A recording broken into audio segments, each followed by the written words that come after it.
Olá turma, como vão? Espero que estejam todos bem.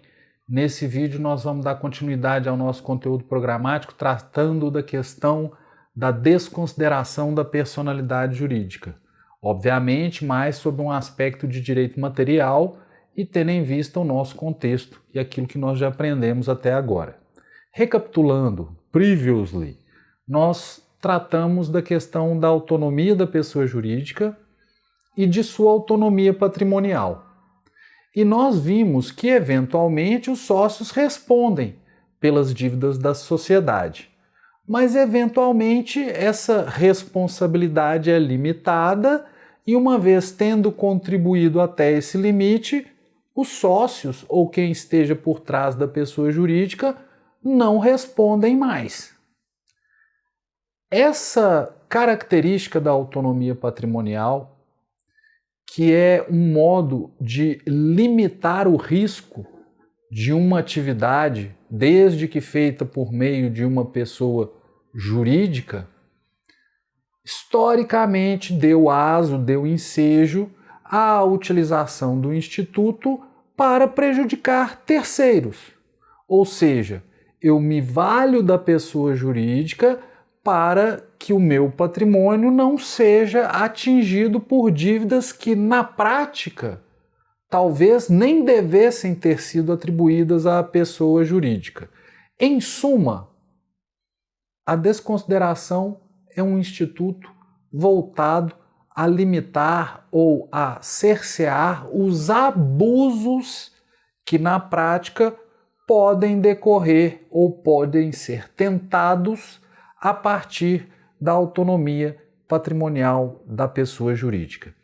E a teoria da desconsideração vai surgir justamente quando começa a aparecer na doutrina e nos ordenamentos a figura da pessoa jurídica. No Brasil, a pessoa jurídica se desenvolveu a partir do Código Civil de 1916. Em outros ordenamentos, um pouco antes. E você já tem notícia, ou pelo menos é apontado como leading case para a questão da desconsideração da personalidade jurídica, você tem notícia de um caso julgado em 1897, Salomon versus Salomon, na Inglaterra. E a doutrina aponta esse caso como sendo a primeira vez de que se tem notícia em que se colocou ou se tentou passar por cima da pessoa jurídica para atingir o patrimônio de quem estaria se beneficiando da utilização dela. Esse é o caso Salomon, e eu vou me valer aqui do relato do Marlon Tomasetti para estabelecer entre nós aqui do que se trata esse julgado. Neste leading case, Aaron Salomon era um próspero comerciante individual na área de calçados que, após mais de 30 anos, resolveu constituir uma limited company, similar a uma sociedade anônima fechada brasileira, transferindo seu fundo de comércio a tal sociedade. Em tal companhia, Aaron Salomon tinha 20 mil ações e outros 6 sócios, membros de sua família, apenas uma cada um. Além das ações, ele recebeu várias obrigações e garantias, assumindo a condição de credor privilegiado da companhia. Em um ano, a companhia mostrou-se inviável, entrando em liquidação, na qual os credores sem garantia restaram insatisfeitos. A fim de proteger o interesse de tais credores, o liquidante pretendeu uma indenização pessoal de Aaron Salomon, uma vez que a companhia era ainda a sua atividade pessoal, pois os demais sócios eram fictícios. O juiz de primeiro grau e a corte de apelação desconsideraram a personalidade da companhia, impondo a Salomon a responsabilidade pelos débitos da sociedade. Tal decisão foi reformada pela Casa dos Lotes, que prestigiou a autonomia patrimonial da sociedade regularmente constituída, mas estava aí a semente da Disregard Doctrine. Disregard of Legal Entity ou Disregard Doctrine são as expressões em inglês para essa teoria. Você tem também a expressão em alemão, que eu não vou ousar aqui, eu não tenho problema em passar vergonha, mas eu gosto de evitar. Vamos ver o que o tradutor. Durchgriff der juristischen Person. Ainda bem que eu evitei. E você tem também a expressão em outras línguas, mas basicamente a influência no direito brasileiro em que você vai encontrar na doutrina e são mencionadas nas línguas originais é essa expressão em inglês e a expressão em alemão. Mas qual que era o sentido então dessa teoria? Era amenizar, evitar os abusos que poderiam ser praticados em decorrência da autonomia patrimonial da pessoa jurídica. E decisões dessa natureza passaram a aparecer na medida em que se repetiam os atos envolvendo as pessoas jurídicas nesta época. Até que, e a doutrina costuma destacar esse autor, um autor de nome Rolf Serig, ele escreveu uma obra que você ainda hoje pode adquirir. Em português, você pode dizer que é o Estatuto Jurídico das Pessoas Jurídicas e a Realidade. Já em alemão, Rechtsform und Realität juristischer Personen. é isso aí. Nessa obra, o que o Rolf Serig fez? Ele sistematizou o que já se encontrava na doutrina. Ele pegou as decisões em que a personalidade ou a autonomia patrimonial da pessoa jurídica era afastada e tentou encontrar o que elas tinham em comum, quais eram os critérios que levavam a essa possibilidade de desconsideração e, com base nisso, ele escreveu essa sua obra que é tida como a primeira obra doutrinária que vai sistematizar a teoria da desconsideração da personalidade jurídica. Na obra do Edilson Enedino, que está na nossa bibliografia, há uma esquematização de quais seriam os elementos necessários, segundo Rolf Serig, para a aplicação da desconsideração da personalidade jurídica naquela época. Vejam, a obra do Rolf Serig é de 1955. Então, àquela altura, já se percebia que, nos casos em que, 1. Se a pessoa jurídica é utilizada para burlar o ordenamento jurídico. 2. Se é utilizada para mascarar o inadimplemento contratual. 3. Se é utilizada pelos sócios para ludibriar credor de ambos. 4. Se utilizada para mascarar o que de fato está acontecendo. Era nesses casos que se aplicava a teoria da desconsideração. Aqui vejam, pessoal, desconsideração é para a situação em que a pessoa jurídica é um obstáculo ao cumprimento justo das obrigações. Entendam o seguinte, há regras, como nós já vimos, que vão atribuir ao sócio responsabilidade por dívida da sociedade. Isso é desconsideração? Não, porque nesse caso, a existência da pessoa jurídica não é um impedimento à satisfação do crédito. Até porque você pode acionar o patrimônio de um sócio a despeito da autonomia patrimonial. Então é na hipótese em que a pessoa jurídica é um problema para a satisfação da obrigação, é que eventualmente você desconsidera a personalidade jurídica. Você precisa deste requisito, a pessoa jurídica como um impedimento. Aí vejam, você não tem na lei uma previsão de responsabilização de quem está por trás da pessoa jurídica. Se tivesse, não precisaria da desconsideração. Então os casos que o Rolf Serig menciona são situações em que, havendo abuso, não havendo uma previsão de responsabilização de quem pratica esse abuso, afasta-se a pessoa jurídica e sua autonomia patrimonial para fazer recair sobre quem é devido a obrigação que não está sendo cumprida. Então vejam, A desconsideração, quando ela surge, a teoria original é para evitar abusos decorrentes da autonomia patrimonial, obviamente nos casos em que essa autonomia impede o cumprimento da obrigação. Se a autonomia não impede, não há desconsideração da personalidade jurídica. Pode haver uma responsabilidade ilimitada, pode haver uma outra alternativa prevista em lei. No Brasil, dizem que o primeiro autor a mencionar a teoria foi o Rubens Requião na década de 60. O único problema aí é que quem diz isso é o próprio Rubens Requião. Depois outros autores, depois dele, repetindo o que ele menciona, também dizem isso. Mas é verossímil que tenha havido isso. E aí no Brasil você começa também a ter alguma aplicação jurisprudencial esporádica da teoria da desconsideração da personalidade jurídica. É só a partir do final da década de 80, no começo da década de 90, é que você começa a ver a legislação trazendo para si a desconsideração da personalidade jurídica.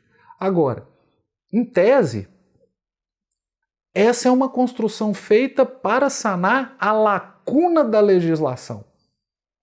É justamente onde a legislação não autorizava acionar o patrimônio de quem estava por trás, é que você usava, com esses argumentos do abuso, do desvio de finalidade, a teoria da desconsideração da personalidade jurídica. Agora vejam, originalmente a teoria pressupunha um desvio, um abuso, uma fraude, alguma coisa feita de modo a desvirtuar as finalidades da pessoa jurídica. É só lá no começo da década de 90, final da década de 80, que se começa a discutir a inserção desta teoria na legislação.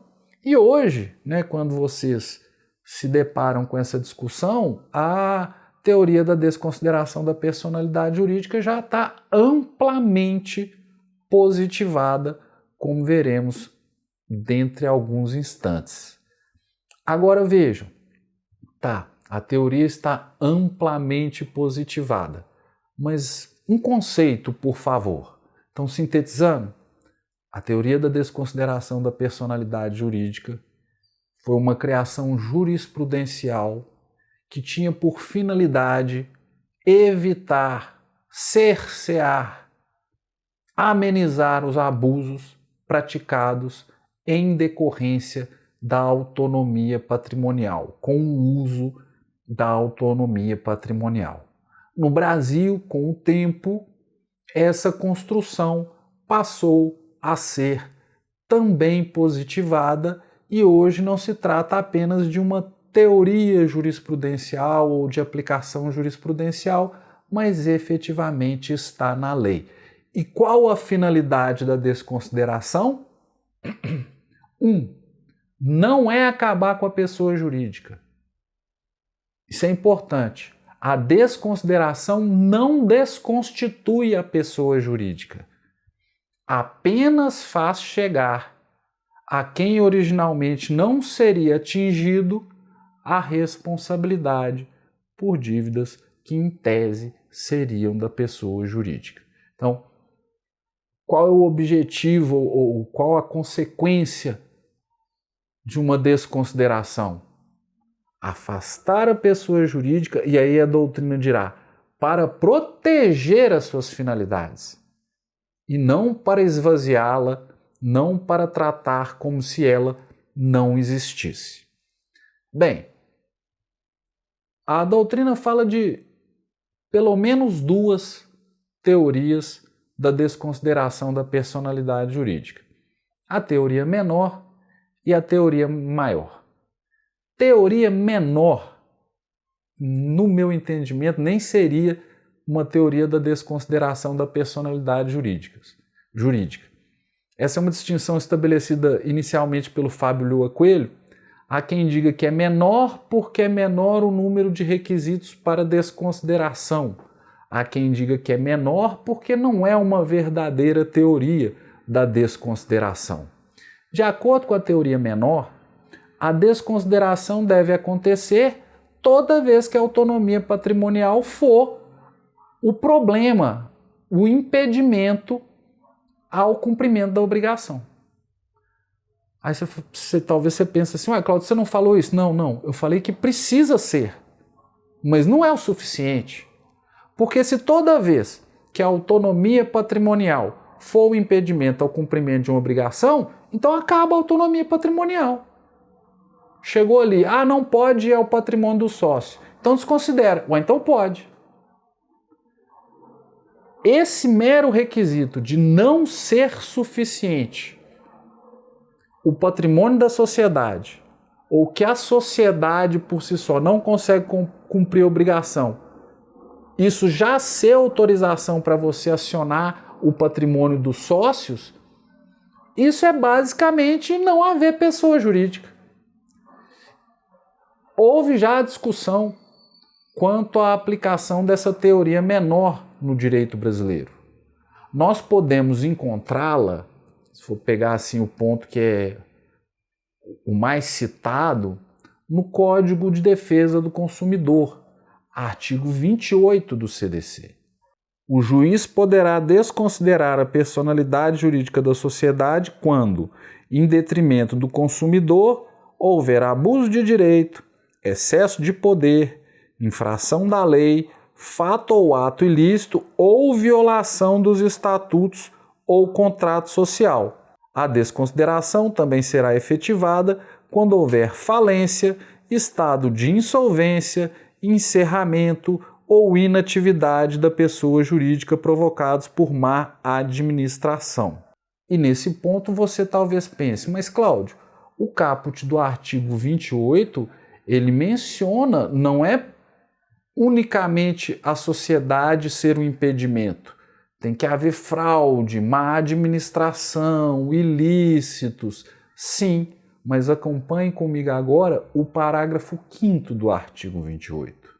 Também poderá ser desconsiderada a pessoa jurídica sempre que sua personalidade for, de alguma forma, obstáculo ao ressarcimento de prejuízos causados aos consumidores. Vejam que no parágrafo 5º, o mero fato da pessoa jurídica ser impedimento ao pagamento, ao ressarcimento, já é suficiente para a desconsideração. Isso, obviamente, foi objeto de discordância e de discussão na doutrina, porque, embora a lei esteja chamando de desconsideração, isso não corresponde ao que era a desconsideração, ao que se entendia por desconsideração da personalidade jurídica. De todo modo, o STJ entendeu que aplica-se, nesse caso, a chamada teoria menor da desconsideração. Eu acho mais correto falar, gente, eu estou aqui resmungando, mas para todo lado vai chamar teoria menor e o STJ diz que aplica. Eu acho que seria mais correto chamar de ilimitação de responsabilidade, tendo em vista o objeto.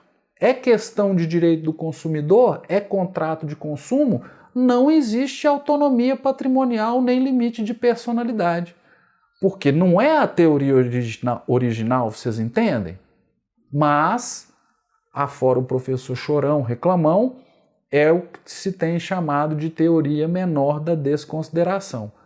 A mesma teoria menor é o que os autores vão indicar na legislação ambiental e também é reconhecido como sendo um caso de teoria menor da desconsideração. Acompanhe comigo. Lei 9.605 de 1998, artigo 4º. Poderá ser desconsiderada a pessoa jurídica sempre que a sua personalidade for obstáculo ao ressarcimento de prejuízos causados à qualidade do meio ambiente. Do mesmo modo, na regulamentação do sistema de distribuição de combustíveis. Lei 9.847 de 99, artigo 18, parágrafo 3º, poderá ser desconsiderada a personalidade jurídica da sociedade sempre que esta constituir obstáculo ao ressarcimento de prejuízos causados ao abastecimento nacional de combustíveis ou ao Sistema Nacional de Estoques de Combustíveis.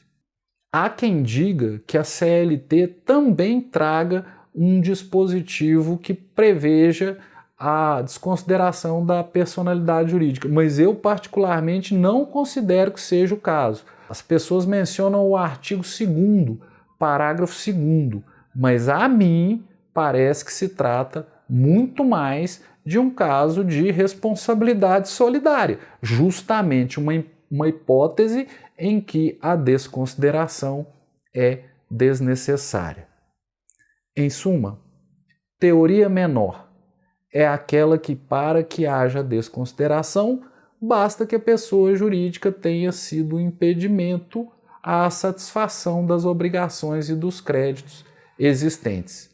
Para o seu professor, isto não seria exatamente uma desconsideração, mas, em razão da jurisprudência e da doutrina que recebem essa figura como teoria menor da desconsideração, é assim que ela mais corretamente, hoje em dia, deve ser tratada. A outra teoria é a que nós chamaríamos de teoria maior. No meu entendimento, essa que é a teoria da desconsideração. E o que muda em relação à teoria menor? É que para a teoria maior, não basta que não seja possível pagar os credores em razão da pessoa jurídica. É necessário que tenha havido algum abuso, algum desvio, ou seja, a pessoa jurídica limitar a responsabilidade e eventualmente credores ficarem sem receber, isso é do jogo. Isso é a limitação de risco que estimula a atividade produtiva e que, em tese, é uma coisa boa para a sociedade. É o abuso, é o desrespeito ao direito, é a fraude. É esse tipo de conduta que aí sim justificaria uma desconsideração. No Código Civil, no seu artigo 50, o que nós temos é exatamente a teoria maior da personalidade jurídica. E eu vou tomar a liberdade agora de usar um pouquinho o Código Civil, onde eu acho que a teoria está sendo tratada como deve. Artigo 50. Em caso de abuso da personalidade jurídica, caracterizado pelo desvio de finalidade ou pela confusão patrimonial, vejam que aqui há a presença de requisitos: desvio de finalidade ou confusão patrimonial. Pode o juiz, a requerimento da parte ou do Ministério Público, quando lhe couber intervir no processo, desconsiderá-la, para que os efeitos de certas e determinadas relações de obrigações sejam estendidos aos bens particulares de administradores ou de sócios da pessoa jurídica beneficiados direta ou indiretamente pelo abuso. Para os fins do disposto nesse artigo, desvio de finalidade é a utilização da pessoa jurídica com propósito de lesar credores e para a prática de atos ilícitos de qualquer natureza. Parágrafo 2º. Entende-se por confusão patrimonial a ausência de separação de fato entre os patrimônios caracterizada por 1. Cumprimento repetitivo pela sociedade de obrigação do sócio ou do administrador ou vice-versa. 2. Transferência de ativos ou passivos sem efetivas contraprestações, exceto os de valor proporcionalmente insignificante. 3. Outros atos de descumprimento da autonomia patrimonial. Pessoal, essa questão da autonomia patrimonial é um vício muito comum. Às vezes a pessoa trata a pessoa jurídica da qual ela participa ou que ela controla como se fosse ela mesma. Aí paga um almoço para ela com a conta da pessoa jurídica. Viaja de férias, é a pessoa jurídica que está pagando. Tem um carro, mas o carro na verdade é da pessoa jurídica. Isso demonstra uma certa promiscuidade entre os bens da pessoa que está por trás e da pessoa jurídica que deveria estar exercendo a atividade empresarial e, portanto, gera essa confusão patrimonial. É algo que não é raro, não. É até relativamente comum, principalmente em se tratando de sociedades menores, em que o controle é um pouco menor. Continuando o Código Civil. Parágrafo 3º. O disposto no caput dos parágrafos 1º e 2º desse artigo também se aplica à extensão das obrigações de sócios ou de administradores à pessoa jurídica. 4º. A mera existência de grupo econômico sem a presença dos requisitos de que trata o caput desse artigo não autoriza a desconsideração da personalidade jurídica. 5º. Não constitui desvio de finalidade a mera expansão ou alteração da finalidade original da atividade econômica específica da pessoa jurídica. Então, basicamente, o Código se vale das noções de desvio de finalidade e de confusão patrimonial. O desvio de finalidade é a utilização da pessoa jurídica para finalidades que não são as suas, e aí o que nós temos é uma funcionalização do instituto da pessoa jurídica. Os limites da sua utilização estão relacionados com as finalidades que o direito atribui a ela. Uma pessoa jurídica e sua autonomia patrimonial existem sim para limitar o risco da atividade, mas não para serem voltadas a fraudar, a prejudicar, a evitar o risco da atividade. E depois, a confusão patrimonial que nós já mencionamos acaba sendo configurada quando a pessoa que está por trás não se vale, vamos dizer assim, dos bens da pessoa jurídica como seus e vice-versa. Aqui nós temos a teoria maior. Literalmente, além da pessoa jurídica ser o impedimento ao cumprimento da obrigação, você precisa que tenha havido um desvio, um modo de burlar o sentido do ordenamento. Não é só no Código Civil que você encontra a teoria maior. Há outros dispositivos legais que também tratam sobre isso. Eu não vou avançar muito aqui, porque eu estou tratando esse conteúdo como uma revisão, chamando a atenção para algo que, em tese, nós já teríamos visto, ao menos inicialmente, na parte geral. Mas espero já ter demonstrado aqui que a discussão sobre a desconsideração da personalidade jurídica, ela hoje é mais ampla do que o direito privado, e ela não se limita ao âmbito do Código Civil. Então, vejam, em se tratando de relações de direito privado, civis, empresariais, aí nós vamos usar o parâmetro do artigo 50 do Código Civil. Em se tratando de outras relações, nós temos que ver se existe ou não um regramento específico para aquele tipo de relação e, eventualmente, se há uma teoria da desconsideração própria para aquele ramo do direito. A título de ilustração,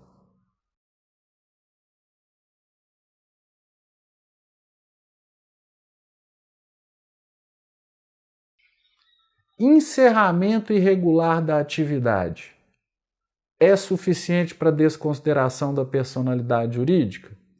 Existe muita discussão em torno disso, pessoal. Você tem muita decisão desconsiderando porque a pessoa encerrou a atividade de modo irregular. O que é encerrar de modo irregular? A pessoa não deu baixa. Não deu baixa na junta, não deu baixa na receita. Simplesmente parou de funcionar, fechou as portas. Existe muita jurisprudência entendendo que isso seria um abuso.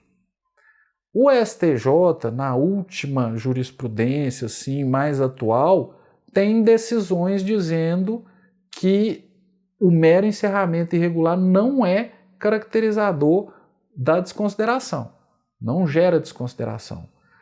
Mas essa questão foi afetada ao rito do artigo 1036 do Código de Processo Civil, e você vai ter um julgamento de recurso repetitivo. de modo que vai sair uma posição final sobre isso muito em breve. É o recurso especial número 1.873.187 de São Paulo. Com o julgamento desse recurso, nós vamos saber se o encerramento irregular justifica a desconsideração ou não.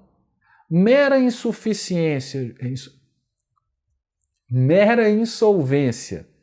justifica a desconsideração? Na teoria menor, talvez. Na teoria maior, não. Além da insolvência, deve haver algum tipo de abuso, algum tipo de desvio que justifique a desconsideração. O Código de Processo Civil prevê um procedimento, que é o incidente de desconsideração da personalidade jurídica. Agora, nós não vamos aprofundar muito isso, até porque a gente não tem o acúmulo de processo civil e de execução suficiente para isso. Mas vale destacar que isso foi um avanço, porque antes não havia um procedimento próprio. Então, na jurisprudência era uma coisa toda atrapalhada. Hoje não. Hoje, no Código de Processo Civil, você tem lá a previsão de como deve se dar a desconsideração da personalidade jurídica. E a grande vantagem é que agora você tem uma oportunidade de contraditório, porque se a desconsideração da personalidade for da teoria maior, deve haver alguns requisitos além da mera situação da pessoa jurídica estar se colocando como impedimento. Tem que haver um abuso, um desvio de finalidade, uma confusão patrimonial. E aí sim, né, você veria se isso aconteceu no contraditório que seria proporcionado por este procedimento. Antes não existia isso, antes do atual Código de Processo Civil. Mas a gente não vai agora aprofundar no Código de Processo, eu só estou mencionando aqui e recapitulando alguns aspectos da desconsideração para que nós tenhamos a consciência de que nessa discussão da autonomia patrimonial da pessoa jurídica, há esse instituto voltado a evitar que a autonomia patrimonial seja usada de modo abusivo ou, na teoria menor, mesmo que não haja abuso, que a autonomia possa causar prejuízo a categorias que são especialmente protegidas, como é o caso dos consumidores. Tá? Para fechar, havendo a desconsideração, qual é o efeito disso? Você vai chegar ao patrimônio de outra pessoa que não a sociedade. Quem? No caso da teoria menor, você nem procura averiguar se houve culpa ou algo do gênero. Na maior parte dos casos, e se eu falo a maior parte dos casos, gente, é porque se você for procurar jurisprudência, decisões judiciais, você vai encontrar de tudo. Mas o que tem dominado é que na teoria menor, você vai atingir aquelas pessoas ou que são controladoras ou que tiveram algum benefício com aquilo. E na teoria maior, normalmente quem tem controle, quem votou naquela decisão, quem foi administrador que se beneficiou. Ah, Cláudio, mas eu conheço um caso de um sócio que só contribuiu e nunca mexeu com nada e acabou sendo atingido. Acontece, mas não é o mais normal. O normal é que controladores, administradores envolvidos sejam os atingidos em uma desconsideração. Tem decisão do STJ, eu sei, dizendo que os sócios são solidários e aí tanto faz quem seja o sócio, mas não é a generalidade das decisões judiciais que se coloca nessa posição. Tudo bem? E aí, gente, a última coisa, a desconsideração também pode ser inversa. Como assim? Quando falamos de desconsideração, o que nós imaginamos? Você tem uma pessoa jurídica e aí você vai afastar a pessoa jurídica para chegar em quem está por trás dela. A inversa, você vai afastar a pessoa para chegar na pessoa jurídica. Essa foi uma forma de desconsideração que se desenvolveu muito no direito de família. Às vezes acontecia o divórcio e um dos cônjuges que trabalhava com uma pessoa jurídica, era sócio da pessoa jurídica, ele transferia os bens dela para a pessoa jurídica e realizava as suas atividades econômicas por meio da pessoa jurídica, para não demonstrar a condição econômica de cumprir com questões de direito de família, pagar uma pensão. Exemplo, o sujeito mora numa casa excelente, mas não está no nome dele. Se você for ver lá no nome dele, ele não tem casa. Ele tem um carro excelente, mas está no nome da pessoa jurídica. Se você for lá, não tem um carro no nome dele. E aí você vai olhar, ele não tem nada, mas ele vive uma vida de rei. Como? É tudo da pessoa jurídica. Percebe aí que a pessoa jurídica está sendo utilizada como um modo de fraudar o cumprimento de uma obrigação de direito de família, talvez uma pensão alimentícia? Aí, em situações assim, começou-se a realizar a desconsideração inversa. Você tirava o sujeito e ia cobrar da pessoa jurídica o valor que esse sujeito deveria pagar. Turma, essa é só uma recapitulação da matéria. Como de costume, eu estou à disposição para um maior aprofundamento. Logicamente que a gente volta a falar desses temas durante todo o decorrer do semestre, mas aqui eu acho que nós já temos o suficiente para chamá-los de volta ao assunto e para que vocês, a partir de agora, tenham o estímulo necessário para darem uma conferida na bibliografia e retomarem esse conteúdo. Por enquanto é só, pessoal. Obrigado pela atenção e até a próxima.